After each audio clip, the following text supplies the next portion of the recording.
So quick question for you guys. Do you like government ran X-Force or just normal mutants running the team X-Force? Please let me know in the comments. My name is Doran. This is SEM Comics. We are continuing our coverage of From the Ashes, and we are starting our coverage of X-Force with number 1. So a story starts off with the old X-Men. Like you can tell by the uniforms, these are old school X-Men, and they're fighting the Brood. I mean, obviously this is a simulation because they haven't looked like this in a long time. You know what? I got another question. So obviously this is the Chris Claremont era. Let me know, are you an old fogey like myself? You remember reading these comic books back in the day? Or are you such a fan that you went back and you read the Chris Claremont era? And also too, let me know when the storytelling was best. Was it during the Chris Claremont era? Was it the 90s? Was it the 2000s? Was it the 2010s? Is it right now? Let me know. When was the storytelling the best when it comes to the X-Men? So when we turn the page, we see how it's a simulation because you got Forge. He's just sitting on a couch, eating some chips, watching the simulation, and his AI/robot is like, "Hey Forge, what you asked for is ready." And he's like, "Why are you bothering me? Like, what I asked for takes like 20 something hours to do. Like it can't be done yet."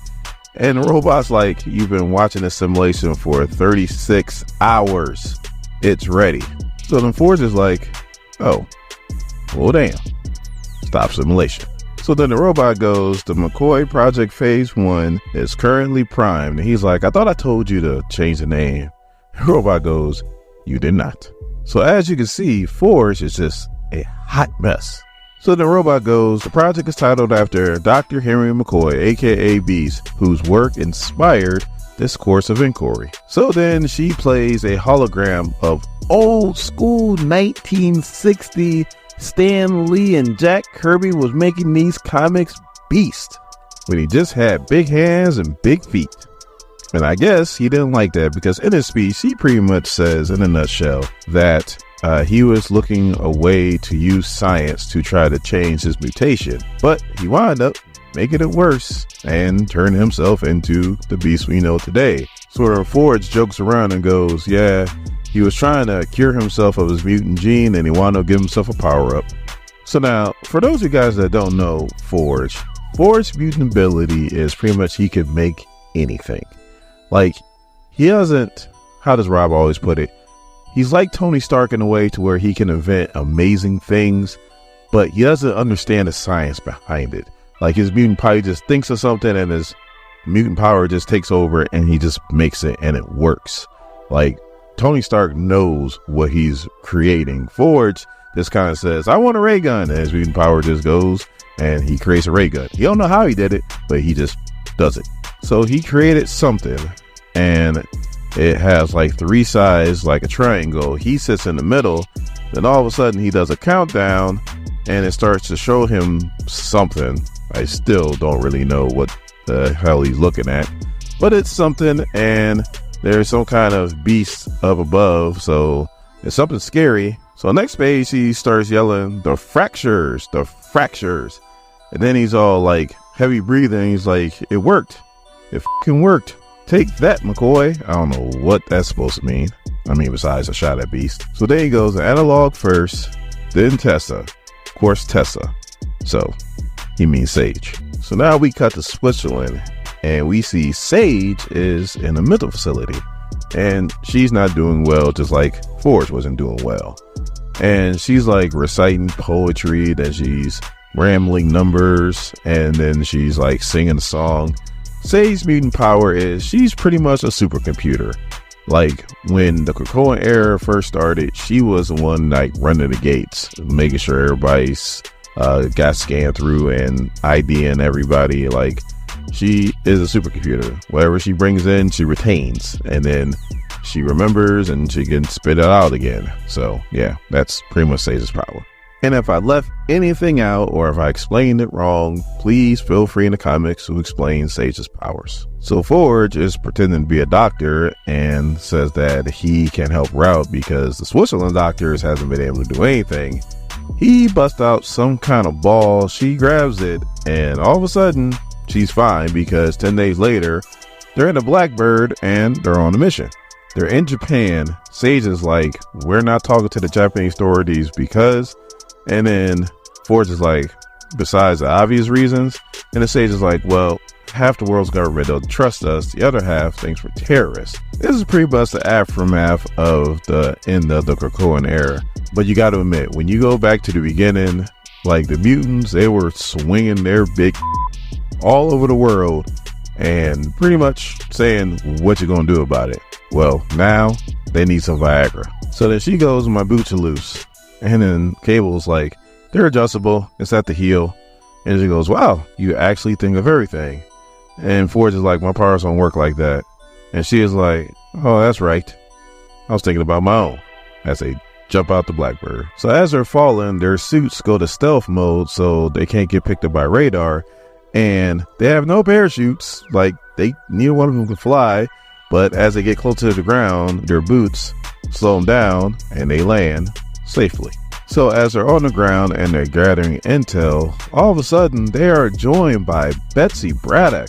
Yes, Betsy Braddock, not Psylocke because they've been separated, but just regular Betsy Braddock, who is now Captain Britain, and her boo thing, Rachel Summer. So then we cut to 4 hours ago and we go to Essex, England, which seems like if you're like a comic book character in Marvel and you're from England, you're from Essex for some damn reason, because so is Mr. Sinister. So Forge and Sage is talking to Betsy and to Rachel, and they're like, you need to really join us. And Betsy's like, I don't know, last time we did this, it didn't work out so well. And Forge is like, look, this really mean the end of the world. We need your help. And then she's like, fine. Rachel got all excited. It's like, yes, X-Force assembled. And then Betsy's like, no Deadpool this time. So they're flying and Rachel's like, I really don't like using these comms. And then Betsy's like, we can't always rely on telepathy. So then she's like, all right, well, what about telekinesis? As you can see Forge and Sage flying in the background because of Rachel. So then Rachel's like, what's the magic 8-ball say? And Forge is like, it doesn't work that way. They're talking about the ball that he handed to Sage. And then Betsy's like, all we know is that thing says jump and you say how high. So they're in a city and it looks abandoned. And then Forge is like, set us down, Rachel. So Forge is like, we need to take defensive positions. And we see something's looking at them using like heat signatures. So Stage starts to scan the area because, like I said, she's a supercomputer. And she pretty much is like some kind of randomized battle. Like the defense forces got caught off guard. She goes, Betsy, please don't touch the biomass until we're able to analyze it. And she's like, something killed the main grid of energy. Like there's no power. Also, there's no bodies. Why? No animals, no insects. And then all of a sudden Rachel goes, look out. This girl shoots all this energy at Sage and Forge. She flies out and she's headed right to Betsy, who has a sword and shield because she is so English. Then all of a sudden Rachel goes, that's enough. She stops her using telekinesis. And then Forge is like, hold on, time out. That's Surge. Now, Surge was around, I believe, during the second iteration of the New Mutants. Don't quote me on that because that's when I kind of started reading comics. But I think that's when she came about. She can pretty much absorb electricity. She could generate electricity. And because she could do all that, she's like super fast. So she calms down because she finally recognizes Forge. And then she's like, oh no, it's all you guys. And then obviously they embrace and hug and start to catch up. What she was doing is she was protecting these people that were in this building. They start to come out, but then all of a sudden that biomass that was pretty much everywhere starts to come alive and then attacks one of the people that just came out of the building. So all of a sudden they look around and they're surrounded by all this biomass. All of a sudden Forrest goes, tank, intervention, bring Wade. And Betsy Braddock said, what did he say? And all of a sudden Tank drops from the sky, which Tank, I don't know if he's a new character. He's been around, he hasn't been around it much. But he's got Deadpool with him, and Deadpool's like, Deadpool on deck. Oh yeah, you guessed it. This is the unofficial movie tie-in. There you go, that's why I made a thumbnail. So he goes, hey Bessie, hey Rachel, long time. You know what would be awesome right now? A truffle. I hear that polyamory is the new, and he doesn't even get to finish the statement before he is engulfed. I'm not gonna lie, I had to look up what polyamory means, and it means exactly what you think it means. Yeah, pretty much multiple sex partners. Goes along with the whole trouble statement. I mean, this is why Betsy didn't want Deadpool on the team. There you go. So as Deadpool is struggling, we do a flashback to a couple days ago in Madripoor, which kind of reminds me. Let me know in the comments if you guys want me to start covering that Madripoor Nights. Now, we're not going to cover it right away. Like, we need to end some things before we add some things, but I know that story is a pretty cool story. At least I thought it was a pretty cool story. I would love to cover it, but let me know in the comments if you do want me to move forward with that after we end some things. So then Deadpool's like, you can't have X-Force without the pool. Apex murderer. Okay, Randy Orton. And Forge is like, not really on the team. We're kind of just hiring you because you are incapable of keeping a secret unless there's money involved. So then Deadpool's like, but hey, don't you remember me and you, Sage, in Barbados? I ain't say a word. And Sage is like, lie, never happened. Just talk to Forge. So Forge is like, 3 million Kuwaiti dinars will be waiting for you in a crypto vault, just waiting for your access key, which is your bio signature. Strictly work for hire.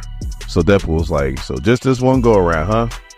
You know what? Sounds tasty. I'm in. And then we see that blue biomass creature that was pretty much eating them all of a sudden starts to die, and Deadpool is pretty much down there naked. I'm thinking his cancer has something to do with the creature just all of a sudden dying. So Deadpool's like, you goo boys took your best shot and came up with So then he's like, it's Deadpoolian time. Mother. So far, the only thing that's worked on this creature is Deadpool's cancer, because they try everything else. Deadpool stabbing, talk about get some. Everybody's trying to use their powers and everything is not working. Finally, Rachel goes to Betsy and is like, hey, you need to give me a boost. And Betsy's like, do we really need to do this now? And Rachel's like, Betsy. So then Betsy's like, okay, fine, boost. And I guess that boosts up her telekinesis. And then Rachel goes, all right, everybody, time out, as the blue thing goes flying everywhere. So Sage starts to do her supercomputer thing, and she's like, there's no really rhyme or reason to this creature's attack patterns. They're just kind of migrating east. So Deadpool's like, what, like lemons? Like, are you high? These things were on us like a STD. So then Sage tells Rachel to use her telepathy to pretty much get all the people to safety by running. And then all of a sudden, on the next page, we see this big, huge Godzilla-sized biomass just come out of nowhere. And Deadpool's like, holy, and he says a bunch of cuss words, like, just throw them all in there, and he said them all. So all of a sudden, Betsy just falls over, Rachel comes over, picks her up, this pisses her off to no end. Then she starts to use that Phoenix power of hers and blows a massive hole into this biomass, which out of nowhere just reforms again. So that didn't work. So Tank can talk and he goes, that's not good. And then Sage is still doing her little analysis and comes to find out that this was made by a Japanese company that is also a subsidiary of Ethics Holding, which is Mr. Sinister. So then finally, Forge looks at the ball, tells Tank to grab Deadpool, and then he throws him into the creature's mouth. So then Deadpool's like, hey, Forge, what the hell's going on? What are you doing? And then Forge is like, take a bow, Wade.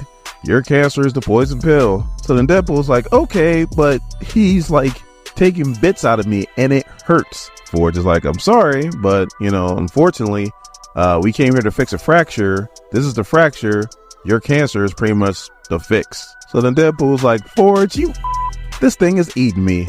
And then Forge is like, yeah, it should only last about 3 days. Then you get to collect your money. You'll be fine. So then Forge is like, all right, Surge, you're with us now. So she's like, where are we going? And Forge goes, Wakanda, the Force of Torment. So the next issue is going to have Black Panther. Oh, that's right. The UR code page. Damn it. Those things are getting on my nerves. Pretty much in a nutshell, this page shows that the analogs, whatever that thing he has, that ball is, that's just pretty much running X-Force. So I don't know if it's government ran, but it's ran by somebody. And that's who Forge is pretty much taking orders from. And they want Surge. Heaven is a very hard place to get into. A very close second is probably Wakanda. My name is Dorian. This is SCN Comics. We are continuing our coverage of X-Force number 2. Our story starts off with Sage running for her life and pretty much expressing what I already started the video with. She says, why in the hell do we think we could sneak into Wakanda? So then on the next page, we cut to 1 hour ago over Central Africa, and you got Tank flying the plane, and when he talks, he sounds like a robot. Like, we need to get the backstory on Tank. Like, I know eventually we will, but I really want to know what's up with this dude. And then we have Serge, who joined the team in the last issue. Is like, we're helping people, and people should know that. And Rachel and Betsy Braddock had to pretty much let her know that, we're off the books team, and not even our family and friends know what we're doing. Then you got Forge, who pretty much co-signs and says they are doing the right thing, they are helping people, but then he's staring at the analog thing, and he is obsessed with it. Then you got Sage, who's the only level-headed person right now, and she pretty much comes on the steps and says, this is stupid. Wakanda is at minimum 800 years ahead of us when it comes to technology. That's including Tony Stark, and that's including Reed Richards. Forge is like feeling himself. He's like, look, my mutant ability pretty much solves problems. Getting into Wakanda is a problem, and my mutant power solves for it. And as soon as he said that, all you hear is a shriek like there's a missile coming, and boom! Plane is destroyed, and everybody's pretty much falling out of it. And if I was Sage, I don't care if I'm falling to my death. Before I die, I would get next to Forrest and be like, I told you we shouldn't be coming to Wakanda.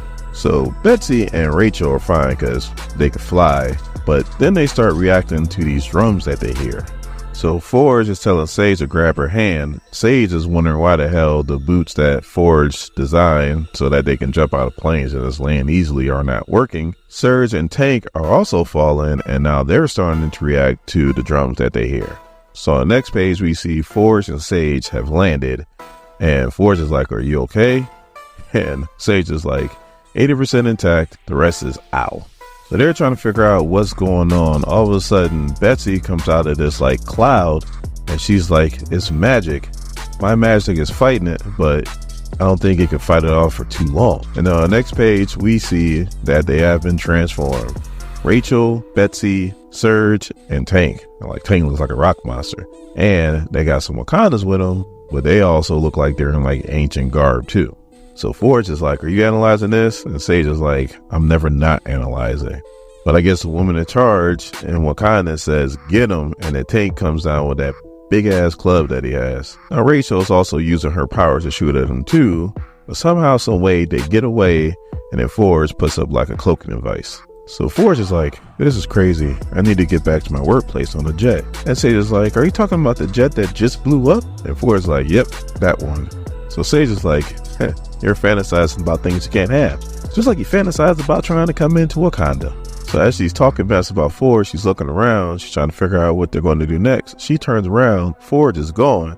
She's like, what the hell? Damn it, Forge. And as soon as he says that, she's caught. So they're speaking to her in Wakandan, but it's ancient Wakanda. Sage is able to pick it up and, because her brain is a supercomputer, and she's able to talk back to him. So they take her to meet the Black Panther, and she sees that there's a magical drum, and she goes, I hate magic. Magic's so unpredictable, and I can't stand it. I guess it's hard to analyze. So this dude's doing his supervillain monologue, and Sage is like, you're not the Black Panther. You're not T'Challa. I've met T'Challa, and you're not him. So now the goggles that Forge gave her is actually helping her out. She's able to look at the drum, and now she's able to like break down the magic into like an algorithmic form. So she doesn't like magic, but at least now she kind of understands it a little bit, or at least that drum. So of course the dude is pissed and he's yelling, I am the Black Panther. He tries to use the drum to try to change her, but she's not changing. The reason why she's not changing is because of the goggles. So she uses this opportunity to grab a gun off of one of the other Wakandas and start shooting at the Black Panther, false Black Panther. And she makes her escape. But of course he sends everybody after her. Rachel and Betsy get close. Tank damn near smashes her, but it's Surge that actually catches up to her. So of course Surge tries to hit her. I don't know how Sage got out the way because, Surge has super speed, but Sage takes off her glasses or her goggles, puts it on Surge. Surge changes back, and then now Sage is starting to change because of the magic, because now she hears it, and the goggles was the only thing that's protecting her. But before she changes, she tells Surge to go find Forge. Give him the goggles, he'll understand. So Surge is like, well, where is Forrest? And Sage's like, I don't know. Go find him. Use your super speed. So Surge takes off, and Sage is doing her best not to succumb to the magic. And then Surge finally finds Forge, who was rebuilding the plane, and it's at about 78%. She starts talking like fast because she's a speedster. And I wonder if this is how Flash and like Quicksilver talk. Like, you probably can't understand it because they're talking so fast. And Forge is like, hey, slow down. I can't understand you. The only thing you can understand her say is no time, and she just puts the goggles on. So then he sees that the reason why Sage didn't turn is because of goggles. The reason why he didn't turn is because of the analog, that stupid ball that he always obsesses over. Then we cut back to the fake Black Panther, who's talking about using the drum to take over the world, which all supervillains fantasize about. And Forrest comes out of nowhere with his plan, which is pretty much to take the ball, or the analog thing, and hit it with the drum. And when he does that, it resets everything. Well, come to find out, this dude is just a normal businessman who is in Wakanda, and he snuck into the royal vault and stole the sacred drum. But now, the Wakandan guards all turn back, and they use their advanced technology to pretty much corral him. And they pretty much say that he is going to be going into the deep well for the rest of his natural life. Like, there's no trial, nothing. It's, you're going in the well, you're never getting out. So then she starts talking to Forge, and she's like, oh yeah, you're the one who used to date our former queen, which is Storm. If you guys didn't know that. And she's like, most of you guys are in our mutant databases, except for the big one. He's not. And that's why we need a backstory for him. She's like, you invaded our lands, but you did help us out. So because you helped us out, I'm going to give you 10 minutes to pack up your stuff and get the hell out of here. And if you ever come back uninvited, you will be joining that dude in the deep well. And that's why you don't go into Wakanda. So then Surge is like, the jet's 100% again by itself, because that's amazing. So Forge is like, X-Jets get blown up a lot. And I personally get sick of it. So I designed ours to repair itself. And Surge says, it's so cool in Japanese. And then Forge is like, and not a moment too soon, because we need to be in Cambodia like yesterday. As we see this big dude just walking through the streets of Cambodia. Police are shooting at him. It's not doing anything to him. All right, let's get Tank's backstory in the next issue. Please, we need to know Tank's backstory. Which X titles are you reading on a consistent basis? And which ones you're like, I'm not wasting my time. Please let me know in the comments. My name is Thorne, and this is SEM Comics. We continue our coverage of X-Force with number 3. So our story starts off in Cambodia. You have Forge, and he's trying to explain the algorithm. That's the little ball that he keeps staring into. And we see this big golden guy pretty much wrecking shop. That is Nuklo, and he has more dealings with the Avengers than he does with the X-Men, even though he is a mutant. The Forge is pretty much explaining to Sage that the algorithm pretty much can mirror the lines of dimensional, magical, and electromagnetic forces around the world. And in a nutshell, it pretty much locates fires that are happening. It lets them put out the fires before they turn into an inferno.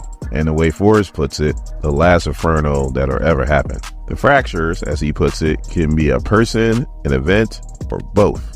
And as we just said, they're apocalyptic in nature.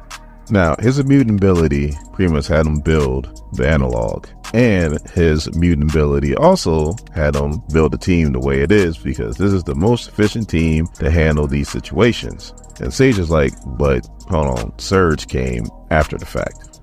And speaking of Surge, she's looking out the window and she's like, guys, how the hell are we going to fix this? As we look at the city, and it is decimated. Now, you would think Nuklo would be the fracture, but he's not. The fracture is actually 100 miles to the north, so he's headed in that direction, but technically he's not the fracture. So Forge is trying to come up with a plan, and Surge is like, no, I gotta go help those people. Like, there's hundreds of people that are in trouble. And because she's super fast, skirts out of there and jumps out the plane. So Sage is like, well, that's a problem. And Ford's like, nah, she'll be fine. I modified her gear. She'll be okay. And Sage is like, I wasn't talking about her. I was talking about Nuklo. So she uses her glasses that Forge made her, and she pretty much is able to gather the information, and then she's able to project it so she can share with the class.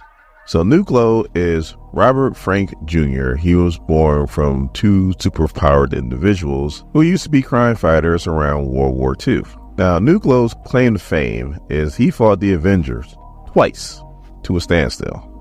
Now, eventually he was captured, put in a facility, and studied for a long time. When he was captured, he had a mind of an infant or a toddler, but now he has a mind of an adult. So Betsy's like, well, obviously he's a fracture, and Forge is like, no, the fracture is still ahead, like I said, but he is connected to it. So then Rachel's like, okay, potato, we stop him, we stop the fracture. So next page, all we see is Tank come crashing down on this dude, and he's like, I'm sorry, my giant friend.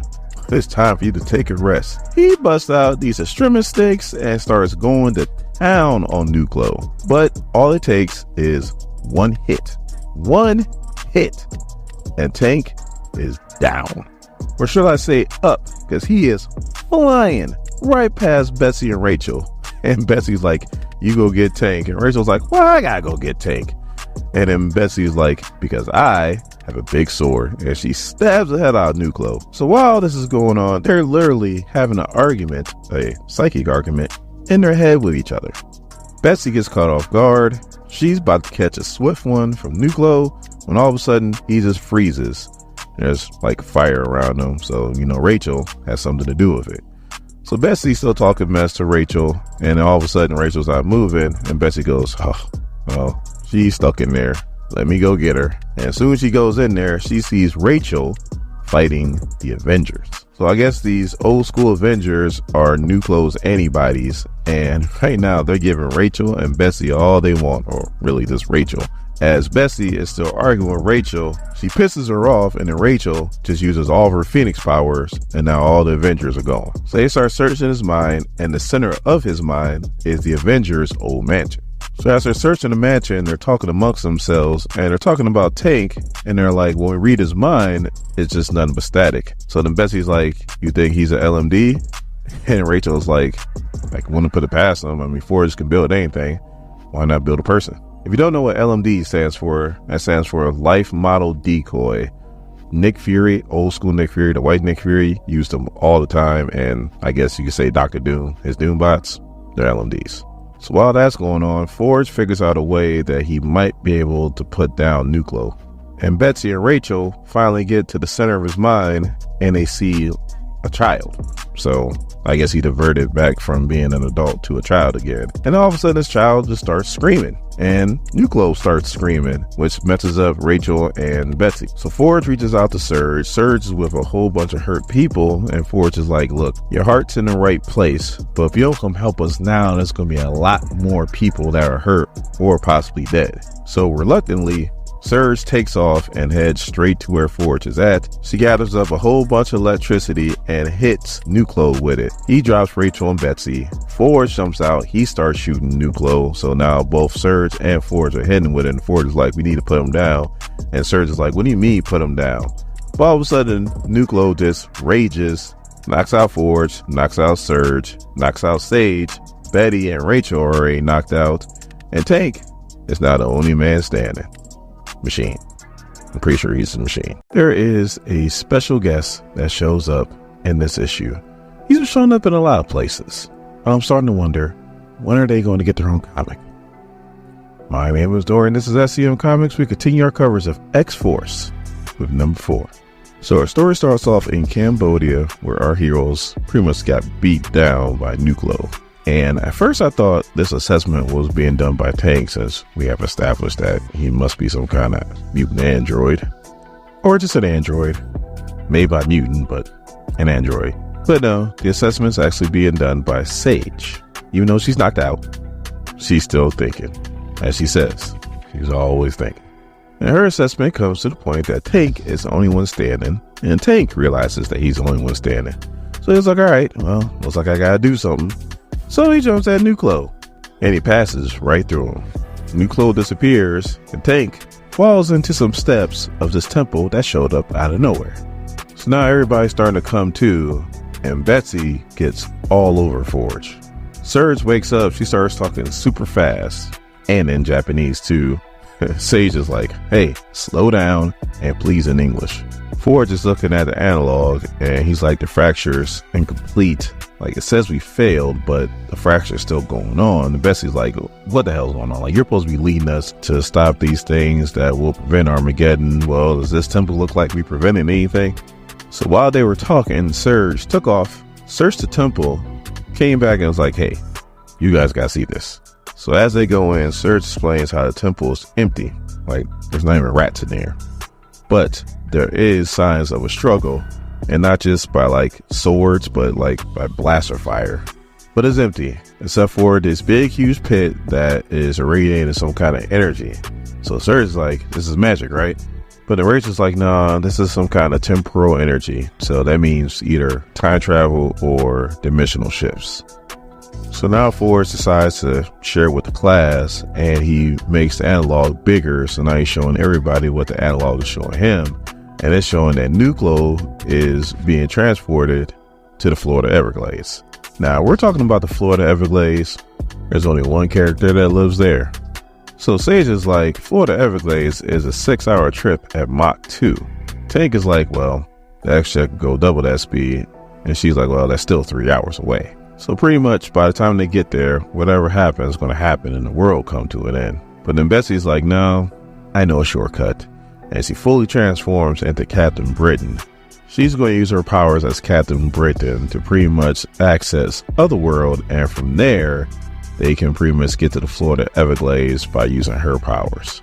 So that's what they do, and once they get there, whew, doesn't look like any Florida I've ever seen. There are monsters everywhere. When I mean everywhere, I mean everywhere. So X-Force has to get right to work. So they start dealing with the monsters, but they're also like, we gotta find Nuklo. And then Surge like, I think I got eyes on them. So Rachel and Forge gets right to it and starts pretty much blasting the hell out of them. Tank, Surge, and Betsy join in the fun. All of a sudden, Surge goes, no way, in Japanese. She sees Man-Thing, which that's our special guest, but most of the guys already knew that. But as they're fighting Nuklo, another Nuklo comes out of nowhere and starts beating the hell out of Man-Thing. But Man-Thing's like, all right, you gonna come two-piece me? I got something for you. He starts absorbing the swampland around him. He gets big as hell, and then he starts putting on Nuklo. So then the Nuklo that just got knocked out by Man-Thing is helped up by the other Nuklo that was being attacked by X-Force. They combine, and now they are huge. A hell of a lot bigger than Man-Thing, to the point to where they just stomp on Man-Thing. So X-Force is like, what the hell we gonna do now? And they're like, we gotta take him now. So they go to attack when all of a sudden Nuklo gets hit with some lightning, but it didn't come from Surge. No, it came from Storm and the Avengers.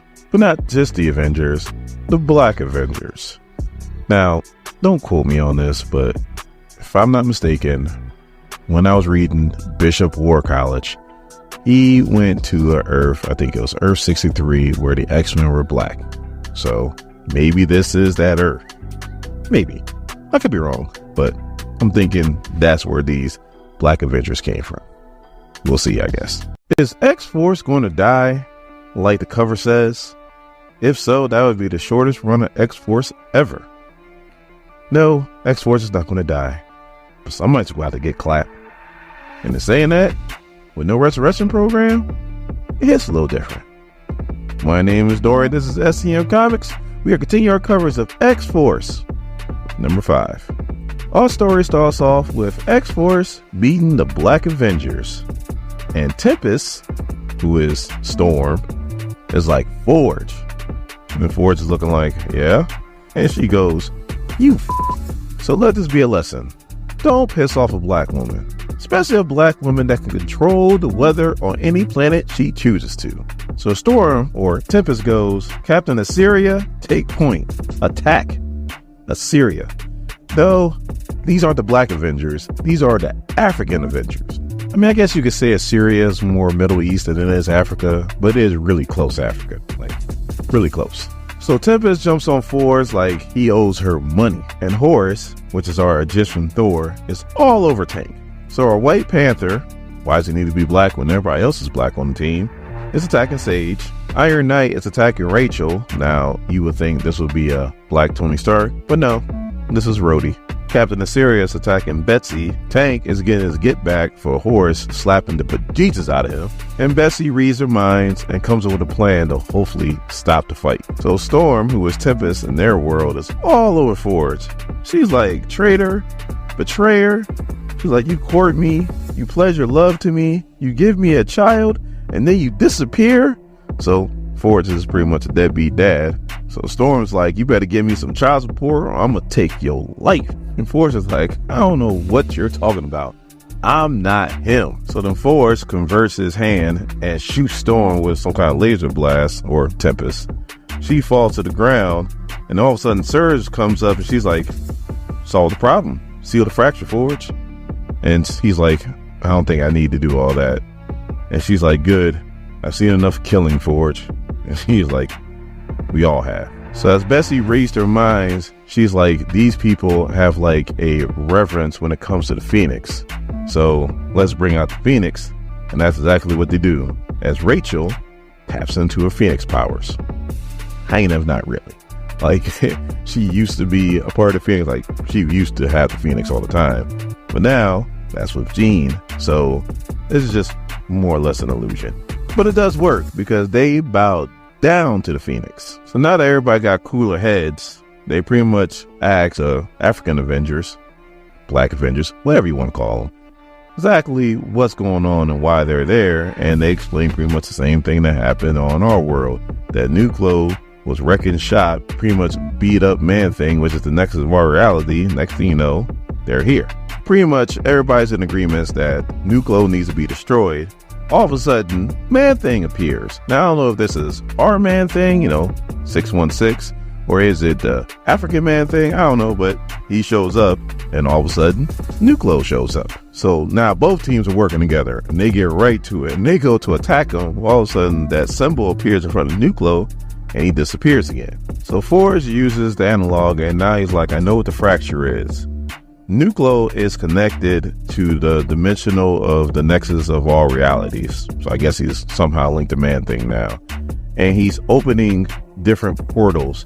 If he opens up 3, and only 3, then they'll stay open and his monsters will keep coming into the world and pretty much destroy it. So Sage, which reminds a supercomputer, is going through the different places where he could pop up. He could pop up at Fantastic Four Tower, which is, I guess, a nexus, but he's not going there. He can go to Doom Castle. He's not going to go there. He's not going to show up at the Russian Gate, or he's not going to show up at the Chinese Whirlpool. But then she realizes exactly where he's going to show up. And that is the Asgardian Loki opening in Canada. So before we go there, we see monsters popping up all around the world. They're dealing with them in Taiwan. Our X-Men, our normal X-Men, are dealing with them in Alaska.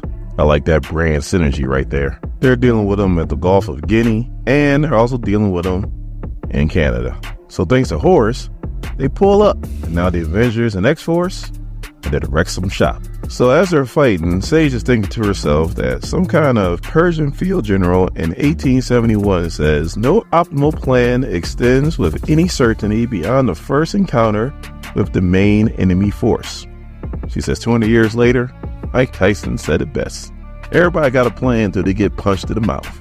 As they encounter Nuklo, and he is bigger than ever. So they're like, what we gonna do now?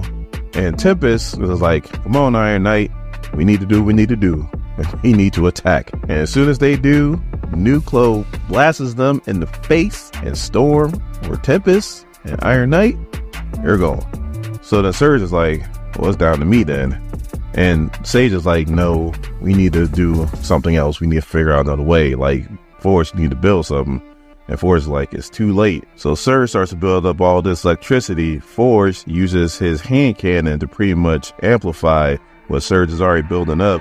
And they hit Nuklo with it. It pretty much takes out Nuklo. But Surge is fricasseed. She is dead. dead. So Forge is like taking off her gloves. Things like the fracture is sealed. And Sage is like, did you just recruit her? Did you know this was going to happen? And he was like, she was recruited to do a job And this comes with the job. So the Sage is like, you know what? I got this. You, Forge. I quit. Forge is normally an asshole. But now, it's a really big asshole. Like, I was actually feeling bad during the Krakoan era when he was on the X-Men and he was getting clapped by them Stark Sentinels. I mean, clapped. I don't feel so bad now. Now I'm like, you deserve every bit of that.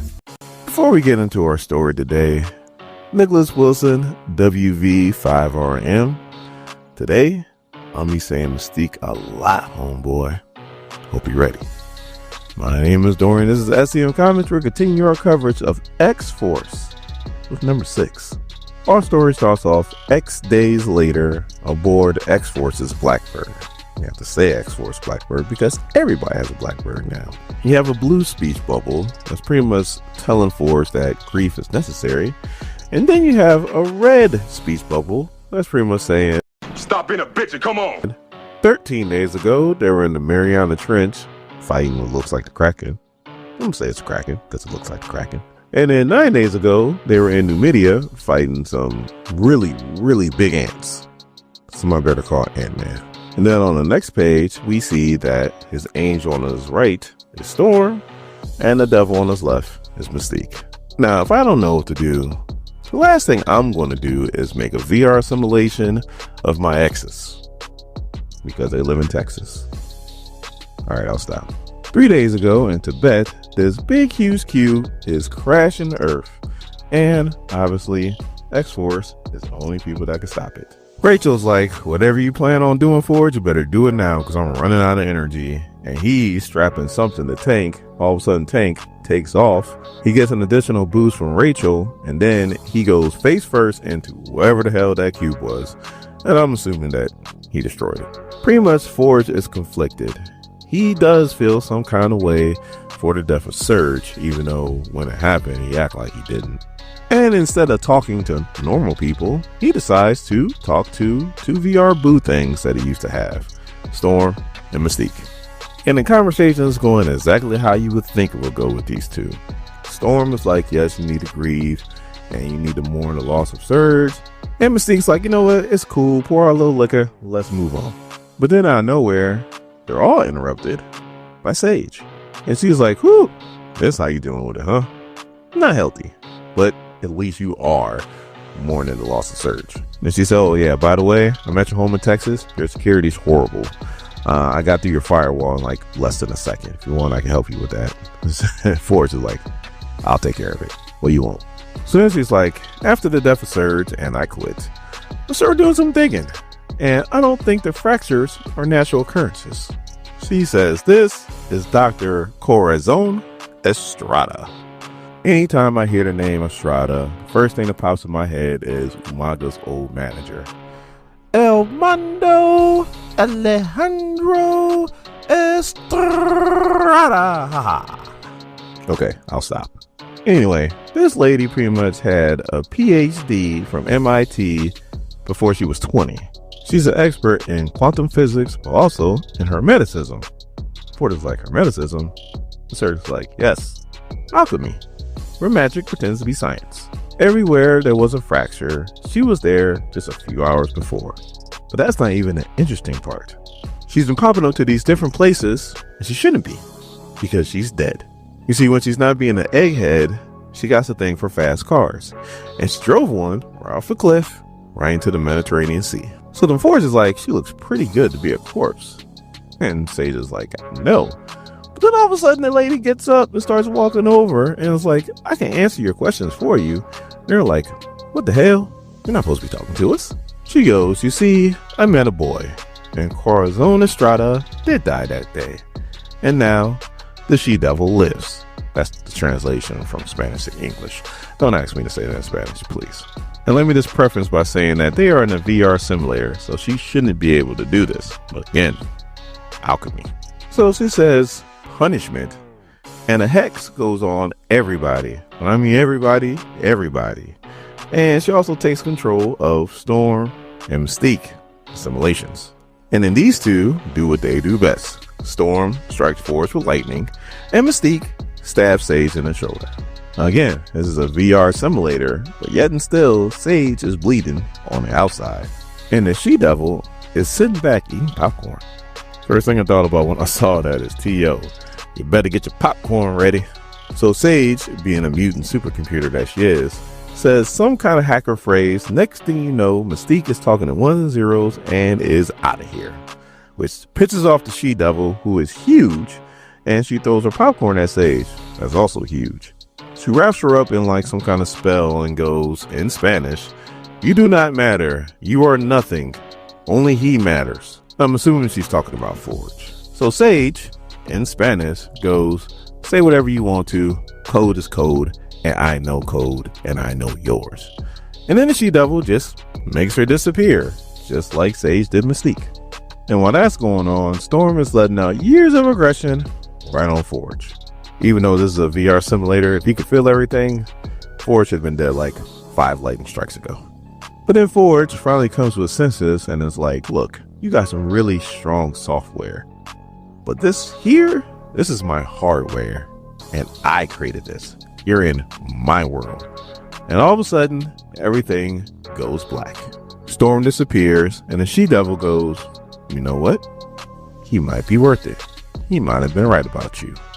And then she disappears. So Forrest comes out of the VR simulator. He yells for Tank to get his butt in the back just to see that the she-devil is now working on Betsy and Rachel. There is some time traveling shenanigans in this one. And I'm going to be like Lucille Ball, because I got some explaining to do. My name is Dorian. This is SCM Comics. We continue our coverage of X-Force, number 7. Our story starts off in the Blackbird, where you have Tank playing chess with a computer, and he's beating him. You got Forge in his little VR simulator, and you got Betsy and Rachel in a simulator of their own. They're in Betsy's mindscape. And the reason why Betsy made this is because she says she wants to get Rachel back healthy again after what Charles did to her. Now, if you're a fan of the channel, then you know exactly what we're talking about. We're talking about Rise of the Power of X, number 3. Link to the playlist will be in the description, because I freaked out when that happened. Kind of over freaked out, not gonna lie. Now, I guess you could say he had a good reason to do it, because he needed to get Rachel in the white hot room, and that was the only way to do it. And the 5 did bring her back. That's why I'm wondering, like, what do you mean, like, she's not whole because the 5 brought her back? But then Rachel's even like, but I got better. It's sort of a family tradition. And then Betsy's like, no, it's a Phoenix tradition, and Jean took the Phoenix all to herself. If you don't know what's going on in Phoenix, link to the playlist will be in the description too. But then they're visited by Rachel that's from the past. She's so back from the past that she still thinks that Betsy might be in Psylocke's body. Like, that was a while ago. But then Betsy's like, nope, this is me, original recipe. And we're starting to see some fractures in the new Rachel's body. And now we see a whole bunch of Rachels from a whole different bunch of timelines, with the end one being Mother Ascani. That's like her final form, I guess you could say. And now I know I have some explaining to do. For those of you who don't know, Rachel started off in the Days of Future Past timeline. She is the daughter of Jean and Scott. When the X-Men did what they needed to do to try to prevent that timeline, it still happened. It just became an alternate reality. And then that's when Rachel became like her brother Cable and started bouncing around the timeline. And in that aspect, she's almost like Kane the Conqueror or like Reverse Flash. Like, she's kind of effectively immortal, because even if you kill one version in one timeline, there's always a version of her in the timeline, so she can always come back. And if you guys remember watching Loki, then He Who Remains was Kane the Conqueror's final form. Mother Ascani is like He Who Remains. This is Rachel's final form. And when the 5 brought her back, I'm guessing, this is only a guess, that because she's from like an alternate reality, that they kind of left out some stuff or didn't do stuff properly. That's why her past selves are there to fix whatever they didn't do. So her past and future selves are circled around her and are doing what they need to do to fix her, when all of a sudden 3 of them have like these weird emblems over their head. So you know what that means. That's right, Diabla's here. Hope I'm pronouncing that right. The she-devil. She gets rid of just about all of them, except for Mother Escante, which she starts to get rid of. What trips me out is Mother Escante says, I don't remember this, which is crazy because that's her like future final form. So this is crazy. Everything's being rewritten, I guess. It's very confusing. So Betsy and Rachel go to attack her, and she does the same thing to them, just put the emblem over their head. So she pretty much got them hemmed up. And she is jumping from English to Spanish. Like, she got me confused. I'm not even gonna lie to you. So she gets rid of Betsy because she wants to just deal with Rachel. So then Betsy's back in her normal body. Forge and Tank, or outside, well, not outside, they're in normal reality waiting on her. And all of a sudden, Betsy's like, some bitch has Rachel. And Forge's like, I know. They call her a she-devil. Well, Diablo, but yeah, same thing. So Betsy tries to get to the barrier, but she can't. And she's like, well, what the hell do I do? Like, what is this? And Forge's like, she's an alchemist, so this is alchemy. So it's not mutant power, or it's not magic, or it's not even science. It's like a combination of all three, you could say. So Betsy's like, well, what the hell are we going to do then? And then Forge is like, Sage hates magic, and so do I. But when I was younger, I was training to be my tribe's next shaman. But I ran from it because I didn't want anything to do with it because it kind of clashed with my mutant ability. But then I ran into the Kawazi tribe. Hope I pronounced that right. Small tribe in Arizona. And they had a little knack for technology. And they showed me how to balance my spiritual side and my mutant ability as he busts out this very robotic dream catcher. So then we cut back into the mindscape and you have Diablo, and she's monologuing to herself like all villains do. But all of a sudden, all you hear is, hello, remember what I said about my sword in your gut? Because before Diablo made her disappear the first time, Betsy did tell her that she was going to put her sword in her gut. So, not to be a liar, that's what's happening right now. Her sword in her gut. More like her chest, but, you know, semantics. Somehow, some way, this didn't kill her astral form, and then Betsy cuts off her arm for good measure. So Diablo's like, how'd you do this? And then Forge shows up behind her and is like, oh, tribal alchemy, huh? Maybe you are the one. But now Betsy is done playing and sends her on her way. So Rachel feels like she's about to blow up, and she's telling them to get out of here and get like the others that are outside of here away so she doesn't kill anybody. And then Betsy tells her to calm down with her silly self. She flies up and she's kissing her. And then we go to outside the mindscape and the same thing's happening. Then Tank comes out of nowhere, grabs them both, and is like, I'm so pleased you guys aren't dead.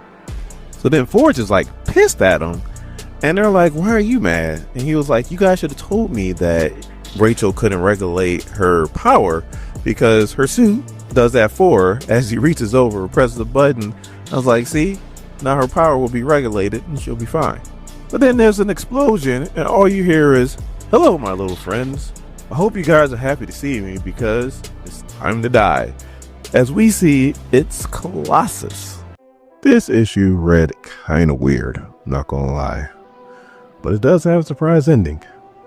My name is Dorian, this is SCM Comics. We continue our coverage of X-Force, number 8. Our story starts off in Dallas, Texas, where you have Sage, and she's doing her supercomputer thing.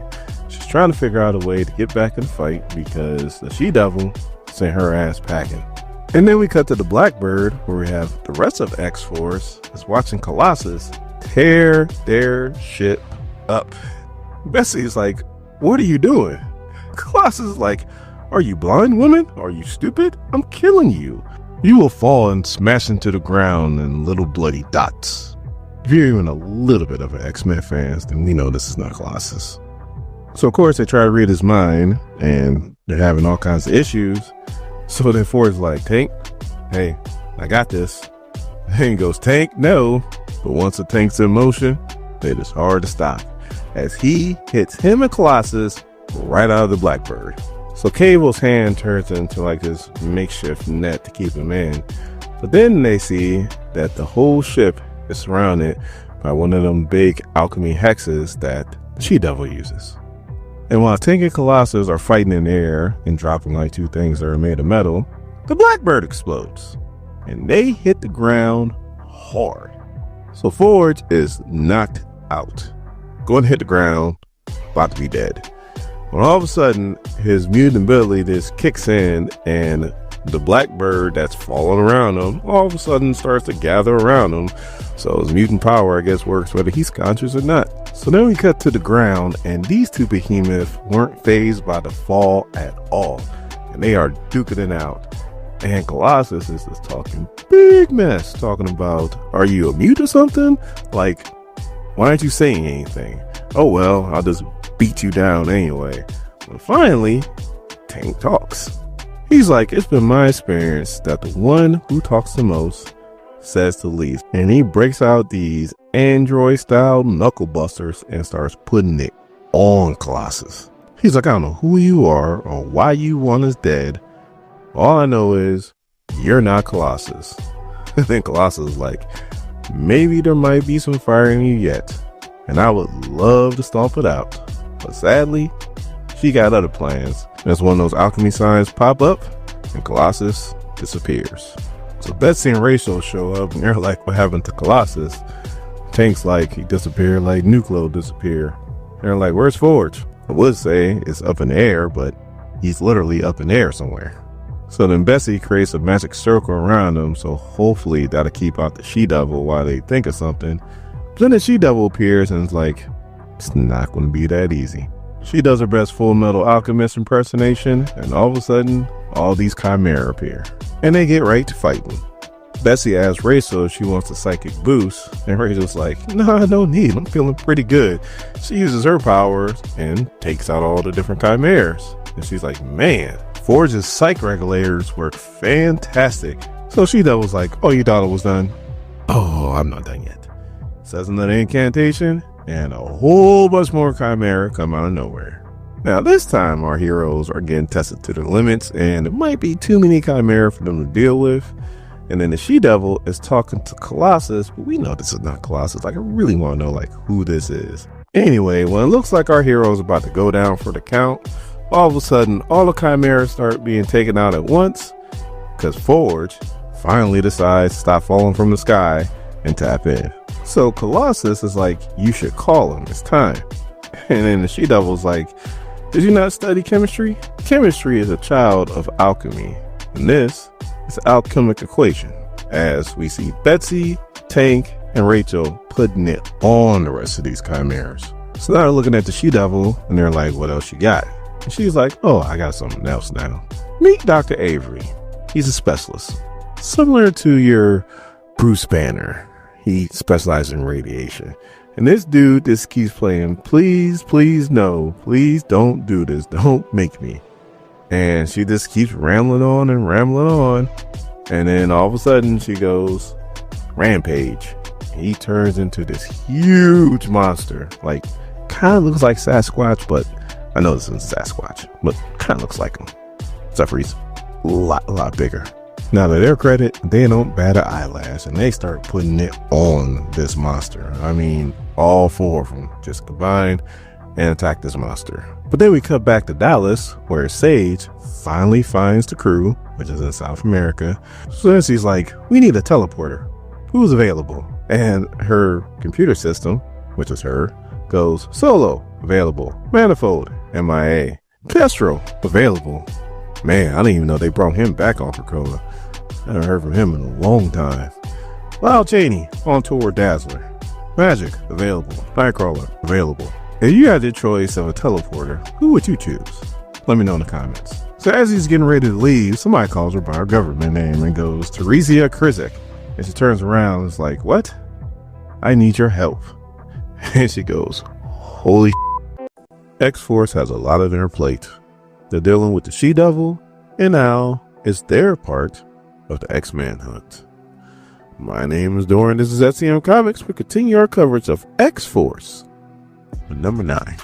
Our story starts off with Sage. She's in Texas, and she was getting ready to go help out Forge and his team when all of a sudden Professor Xavier reaches out to her saying that he needs her help. And we also see that she chooses a teleporter, and it was none of the people on that list. Now, she chooses John Rafe.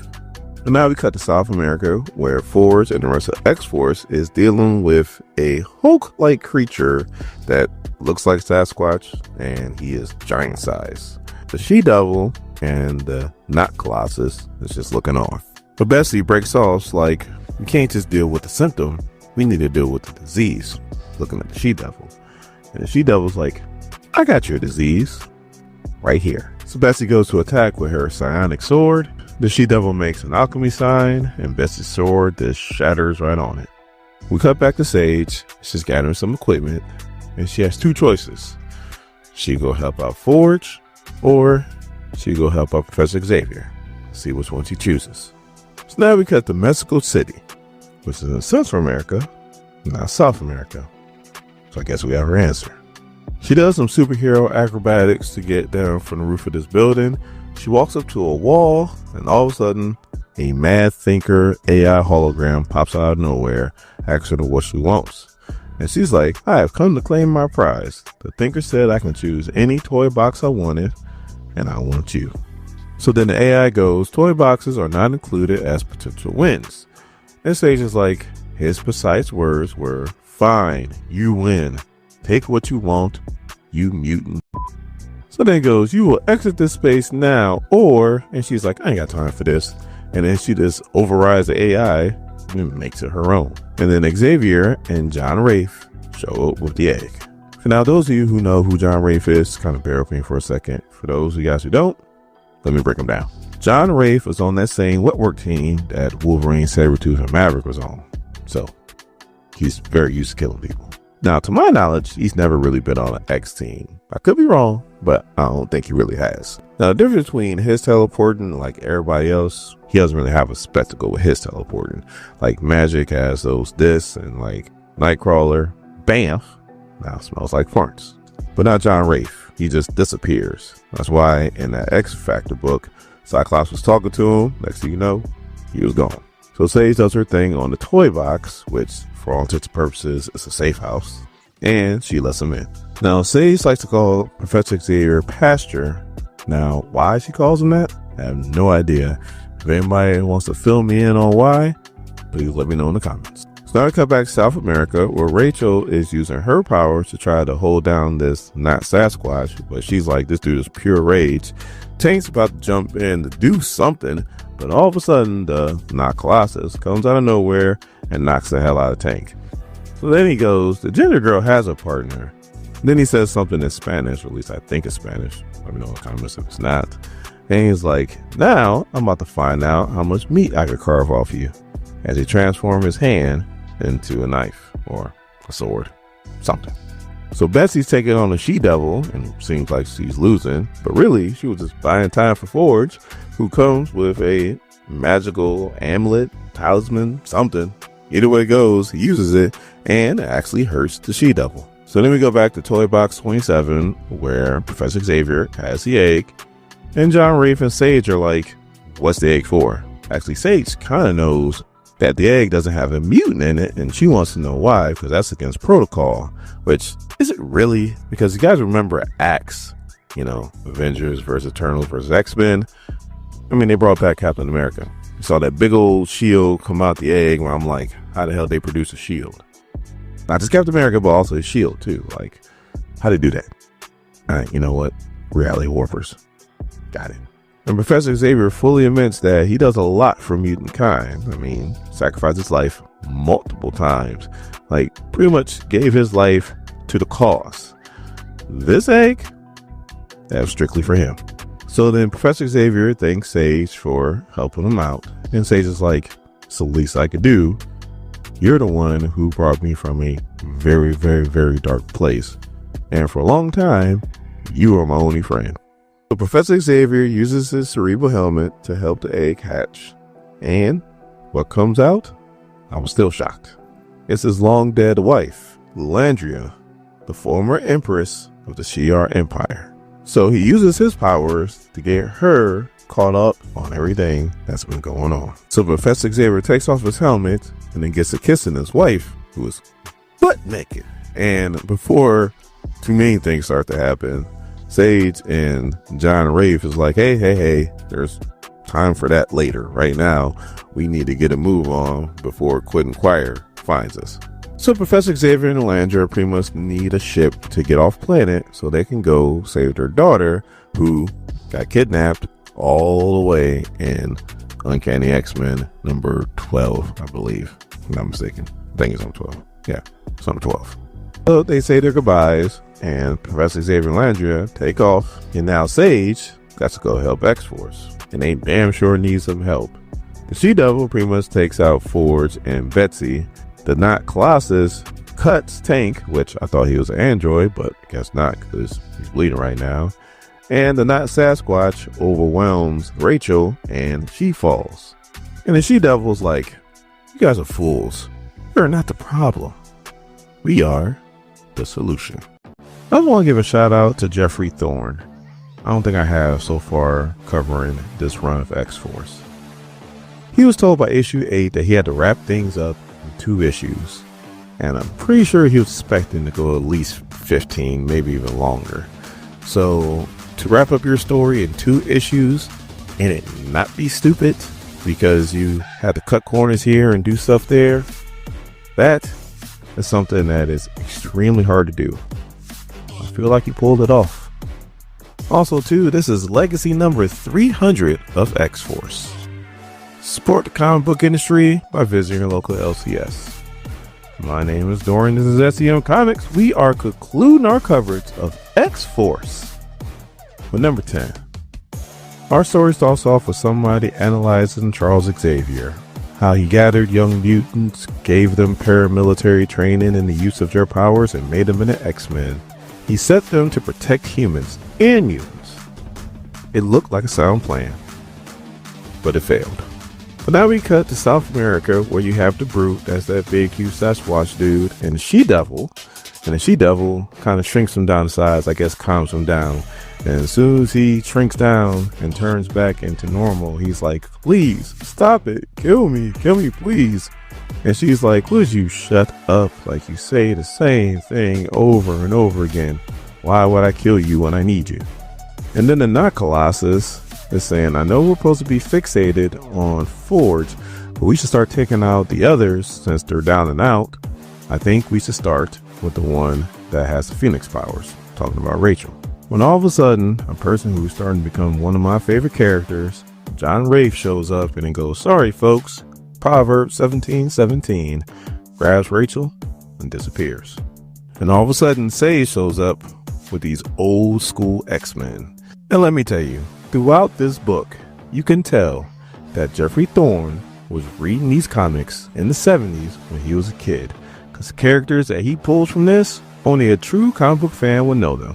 Now, these old school X-Men aren't just fighting the She-Devil and her forces, but are also rescuing X-Force too, as we see Angel carry off Betsy Braddock. Yeah, Cyclops and Havoc using their powers against the She-Devil. She's blocking both of their blasts at the same time, and then she just goes, Dr. Avery, rampage.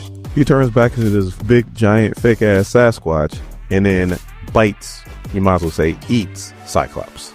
Havoc screams Scott no, but then the She-Devil takes him out, and the Not Colossus takes out the Beast.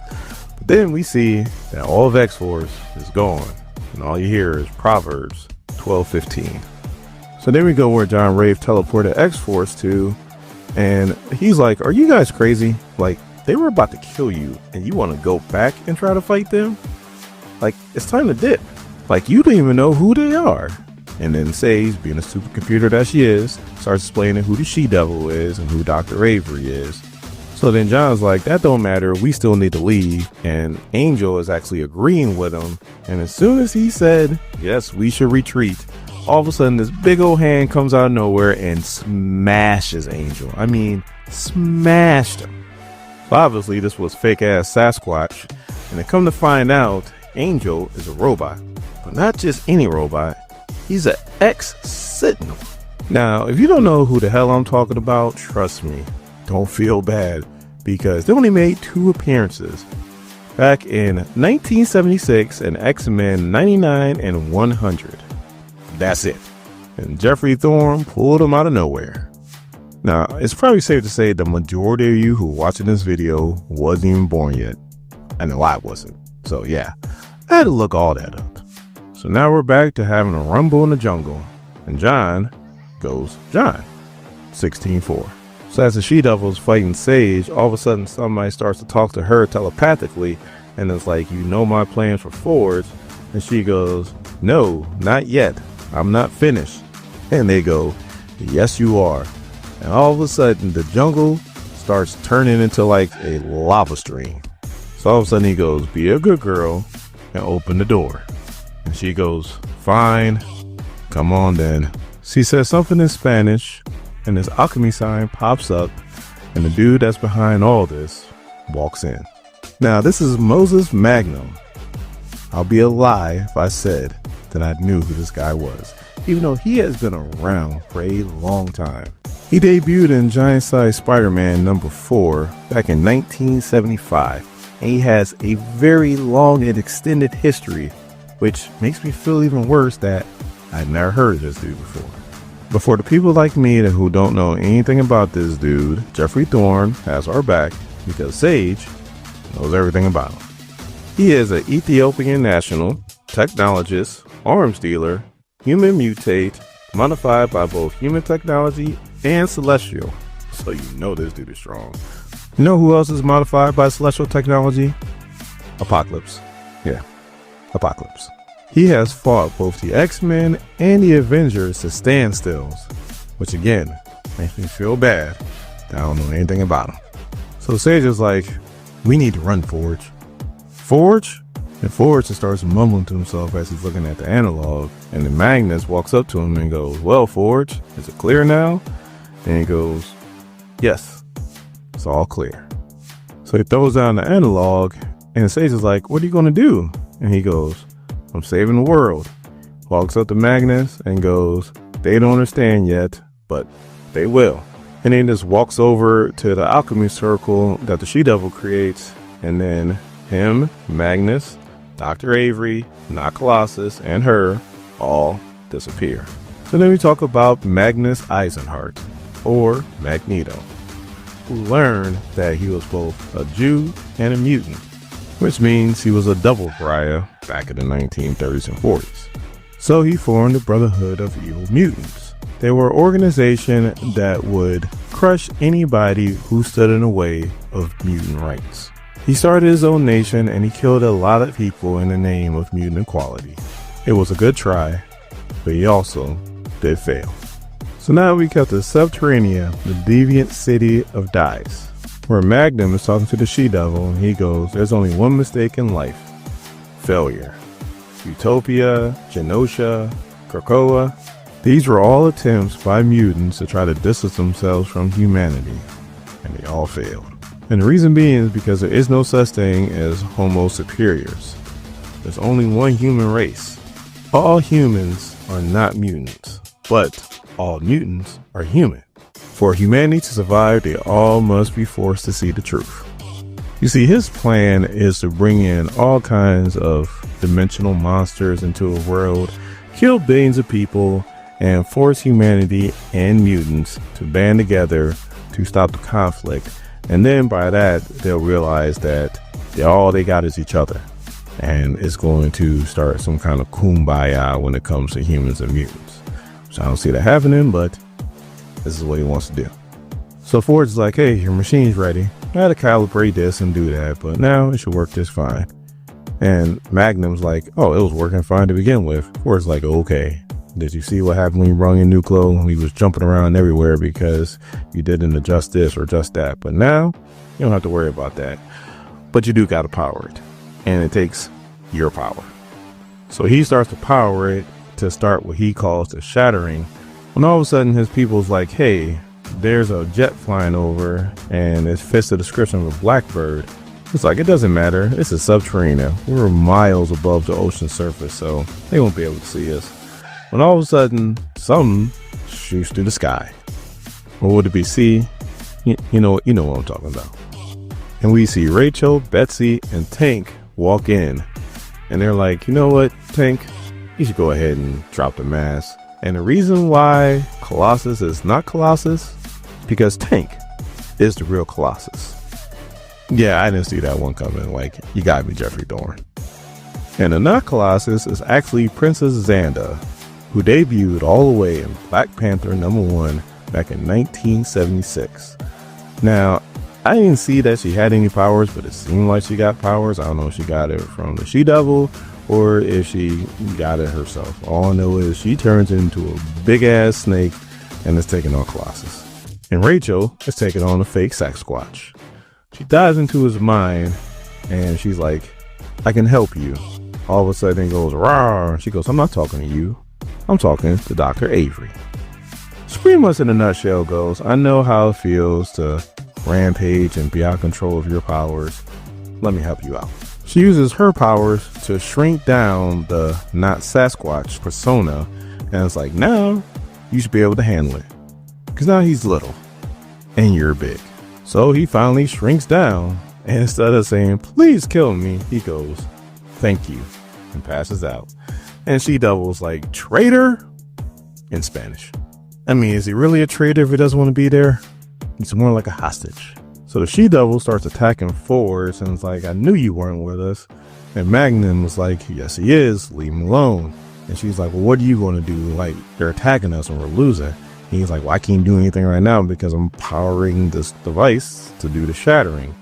So all of a sudden she's like, you know what? Forget you. I'm just going to take care of Forge myself. When all of a sudden she's hit by a psychic blast and Betsy Braddock has had enough of the She-Devil. She's like, you know what alchemy is? It's a little bit of science, a little bit of magic, but it's not a lot of both. Me, I'm all magic, baby. And I'm about to show you exactly what I can do. She's like, you killed thousands of people in Japan and Cambodia. You killed Nuklo, you killed Surge. And now, I'm gonna gut you like a fish. So then we cut to Sage, and she's like, Ford, you were a piece of shit. Like, you could have told us from the start. You could at least said something to me. This is like, Magnum, your plan is to bring in a whole bunch of monsters to kill billions of people so that Homo sapiens and Homo superiors would get together and all of a sudden it will be all kumbaya. No, that's not going to work. And he's like, it will. My plan is foolproof. And then she's like, it was such a foolproof plan. Then why do I have these? And she pulls out Surge's gauntlets, throws them right at Magnum. It starts to absorb all the power that Magnum was putting into the device, which was going to start the shattering. And then all of a sudden, there's a big flash of light. Magnum, the She-Devil, Dr. Avery, and Xana are all gone. They teleported out of there once the machine exploded. So then Betsy's like, Forge, you're an absolute asshole. You could have told this from the start. And he goes, look, how many times do I got to say it? I make machines to solve problems. X Factor is my machine. I'm not gonna lie, if I was him, I'd have kicked him right in his balls. He said that to me. So before anybody could kick him in his balls, all of a sudden they hear somebody start to speak Japanese, and Surge is back. Don't ask me how, but she is. And Forge doesn't even know how the hell this happened, so this was definitely some dumb luck. So then Betsy goes, also, you know everybody's quitting, right? After the bullshit you put us through, your X-Force is over. And Forge is like, yeah, I had a feeling. So now I want to hear from you. Did you like this run of X-Force? Do you feel like it should have got a longer run? Did you hate this run of X-Force? Please let me know why you did. Me, I feel like Geoffrey Thorne did a good job, and I feel like it should have got more issues, at least to 15. Like, at least, but maybe longer than that. But yeah, I feel like he did a good job. Especially when he found out that he had to cut it short. Yeah, like I said, normally when things get cut short, things get stupid. But not with this one. This, he was able to end it pretty well. So I'm extremely impressed, and hopefully he'll get some more work to do because he did a good job with this series.